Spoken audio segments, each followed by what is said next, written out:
¿Cómo puede ser que el museo más famoso del mundo se encuentre entre los más vulnerables? Esta no es una pregunta retórica, es la cruda realidad del Louvre, un edificio que nació siendo una fortaleza inexpugnable. La historia que te voy a contar no es solo sobre el arte, sino sobre el alma de un edificio con más de 800 años de vida que acaba de vivir un drama de película.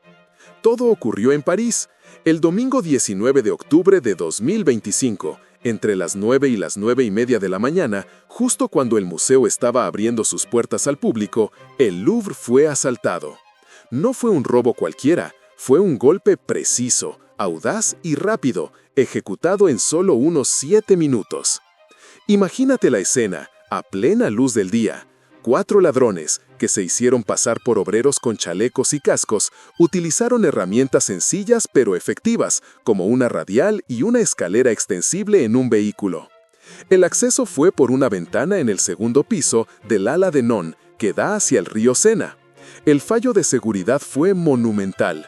Lograron burlar los sensores y las alarmas en ese sector, dirigiéndose como flechas a la Galería de Apolo, una sala que irradia historia y lujo, y por una buena razón. Rompieron las vitrinas de cristal que contenían las 8 joyas históricas de la realeza francesa. El botín, piezas de valor incalculable, casi 88 millones de euros. El museo, que es sinónimo de seguridad, fue ridiculizado. Esto nos obliga a preguntar, ¿cómo es posible que un lugar con tanta historia, tecnología y seguridad pueda ser tan vulnerable a un ataque tan básico? El origen, de fortaleza inexpugnable a palacio real. Pero mira, el Louvre tiene un historial peculiar. Es casi como si su valor atrajera a los ladrones. Retrocedamos más de un siglo, hasta 1911. Ahí ocurrió el robo que catapultó a la Mona Lisa a la fama. El ladrón era un tipo llamado Vincenzo Perugia, un modesto obrero italiano que había trabajado en el museo. Hay 2 versiones fascinantes de cómo logró escapar de uno de los edificios más grandes de París con la obra maestra. La versión más popular y cinematográfica dice que Perugia, aprovechando que había trabajado allí, conocía los rincones. El domingo por la tarde se escondió en un armario o un cuartito de herramientas cercano a la Salle des États. Al día siguiente, lunes, que era día de cierre para el público, simplemente salió vestido con su bata de trabajo, descolgó la Mona Lisa, la separó del pesado marco de 90 kilos y la escondió bajo su ropa. Intentó salir por una puerta de servicio que estaba cerrada con llave, pero, según la leyenda, un plomero que pasaba por allí lo ayudó ingenuamente a abrirla. La otra versión, más pragmática, sugiere que ni siquiera necesitó esconderse toda la noche. Simplemente entró el lunes por la mañana vestido de obrero, mezclándose con otros trabajadores que entraban a hacer tareas de mantenimiento. La seguridad en ese entonces era casi inexistente, centrada en las colecciones más valiosas, no en el control de acceso de los empleados. Descolgó el cuadro, aprovechando un momento de soledad, y se fue caminando tranquilamente por la Cour Carré, patio cuadrado, en plena mañana. En cualquier caso, el cuadro estuvo desaparecido por 2 años, y ese robo, que convirtió a la Mona Lisa de una obra importante a un ícono mundial, cambió para siempre la seguridad de los museos. Para comprender por qué este museo es un objetivo tan recurrente, hay que ir al principio de todo, y eso significa viajar 800 años atrás. Tienes que saber que el Louvre no nació para el arte.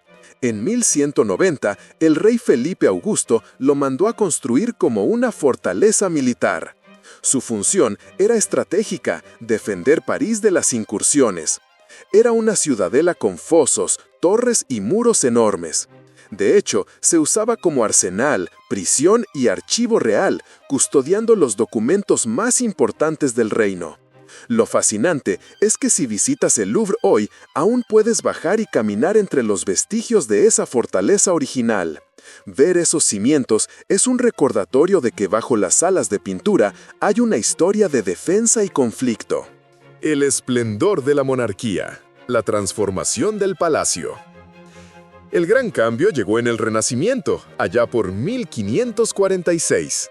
El rey Francisco I, un apasionado coleccionista y mecenas, dijo: «Basta de fuerte, quiero un palacio real». Arquitectos italianos y franceses demolieron el castillo medieval y comenzaron a construir el elegante patio cuadrado. La ambición era unir el Louvre con el Palacio de las Tullerías en el Grand Seine, dando al conjunto una escala monumental. Pero este gran diseño no se terminó en una generación, se extendió durante siglos y, de hecho, nunca se completó del todo como se imaginó inicialmente. Con cada monarca se añadía un ala, una galería, un pabellón. Durante los siglos XVI y XVII, el Louvre era el centro de la vida de la corte, un lugar de intrigas y ceremonias. Las colecciones reales crecían sin parar. Se instaló la Real Academia de Pintura y Escultura, y las primeras exposiciones de arte se hacían aquí, aunque solo para la élite. El arte era un símbolo de poder absoluto. Piensa en la vida cotidiana en el Louvre en esa época. Cocinas gigantescas, miles de sirvientes, la vida palaciega girando alrededor del monarca. El arte y la arquitectura se usaban para proyectar la imagen del rey. Cuando Luis XIV, el Rey Sol, decidió dejar París y establecer su corte en Versalles en 1682, el Louvre quedó en una especie de pausa real, pero no vacío. Las academias de arte y ciencia se instalaron aquí y la enorme colección real permaneció, esperando su destino. Del palacio al museo, revolución, Napoleón y democratización. Y ese destino llegó con la Revolución Francesa. En 1793, lo que era un palacio exclusivo de la realeza se abrió por primera vez al público. Se convirtió en el Museo Central de las Artes, un poderoso símbolo de que la cultura, antes propiedad del rey, ahora le pertenecía al pueblo. Es uno de los primeros ejemplos de un museo democrático. Luego, con Napoleón, el museo, rebautizado temporalmente como Museo Napoleón, creció aún más. Las victorias de su ejército se traducían en miles de obras que llegaban a París, sobre todo de Italia y Países Bajos. Esta afluencia masiva obligó a la primera gran organización de colecciones. A pesar de que muchas piezas fueron devueltas tras su caída, el Louvre ya era la referencia cultural más grande del mundo, con departamentos que se irían formalizando a lo largo del siglo XIX. Pinturas, esculturas, antigüedades. Avancemos al siglo XX y a una de las anécdotas más heroicas, la Segunda Guerra Mundial. Esto es algo que no se cuenta lo suficiente. Mucho antes de la invasión nazi, el director del Louvre, Jacques Jauhard, sabía que el arte francés sería el objetivo principal del saqueo. Jauhard no dudó, orquestó un plan secreto y meticuloso que llamó Operación Mona Lisa. En el mayor secreto, clasificó las casi 4.000 obras principales en 3 niveles de valor. Las inapreciables, como la Mona Lisa, marcadas con una etiqueta amarilla. Las mayores con una roja y las medianas con una verde. Imagínate la escena. A partir de agosto de 1939, antes de que se declarara la guerra, comenzaron a evacuar el museo en secreto. La Mona Lisa, por ejemplo, fue embalada en una caja especial de madera de chopo a prueba de golpes y trasladada 5 veces a diferentes castillos por toda Francia, viajando bajo nombres en clave y falsos pretextos. Otras obras monumentales, como la Victoria Alada de Samotracia, que pesa toneladas, tuvieron que ser desmontadas pieza por pieza. Fue una hazaña logística increíble. Cuando los nazis llegaron a París en junio de 1940 y fueron al Louvre, lo encontraron con las paredes vacías. El museo permaneció abierto como una burla silenciosa, con solo unos pocos cuadros de valor menor y carteles que decían simplemente «evacuada», en lugar de las obras maestras. Este gran engaño logró frustrar el saqueo sistemático y salvó un legado que es patrimonio de la humanidad, un acto que subraya el verdadero valor intangible que el museo protege, la historia misma. La modernización y la Galería de Apolo, la pirámide y las joyas. Saltamos a la era moderna, a los años 80. El museo, aunque monumental, se había quedado obsoleto para manejar a tantos visitantes. Necesitaba modernización urgente. ¿Y por qué? Bueno, la explosión del turismo global en la segunda mitad del siglo XX hizo que el Louvre, que había sido concebido para la nobleza, de repente tuviera que lidiar con millones de visitantes al año. El problema principal era que el acceso central era un cuello de botella logístico. Todo el mundo entraba por el pabellón de Non, lo que generaba filas interminables afuera y una congestión increíble en el interior. Las instalaciones de recepción, taquillas, guardarropas, servicios, eran insuficientes y anticuadas, haciendo que la experiencia fuera frustrante para todos. Aquí entra la famosa pirámide de cristal. Cuando el arquitecto IMPI la diseñó e inauguró en 1989, fue una controversia total. La gente decía que arruinaba el palacio clásico porque era una estructura radicalmente moderna, de vidrio y acero, impuesta sobre un conjunto arquitectónico de siglos de historia francesa. Los críticos la calificaron de sacrilegio, anacrónica e incluso de invasión de Disney en el corazón de París. Pero se equivocaron, y feo. La pirámide solucionó el problema del cuello de botella al crear una gran entrada subterránea centralizada. Se convirtió en el icónico portal que ves hoy, centralizando el acceso y mejorando el flujo de personas a través de sus 3 salas principales, Richelieu, Sully y Denon. Es el punto de encuentro perfecto entre la historia y la modernidad. Y eso nos trae de nuevo al reciente robo de 2025.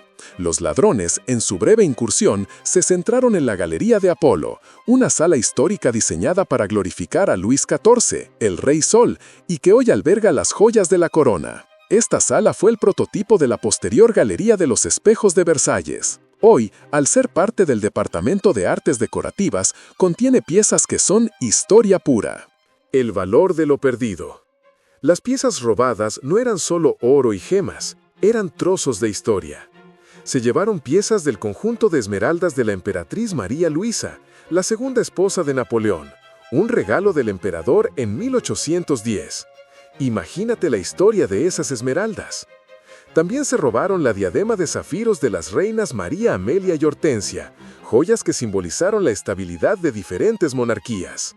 La más simbólica de todas era la corona de la emperatriz Eugenia de Montijo, esposa de Napoleón III.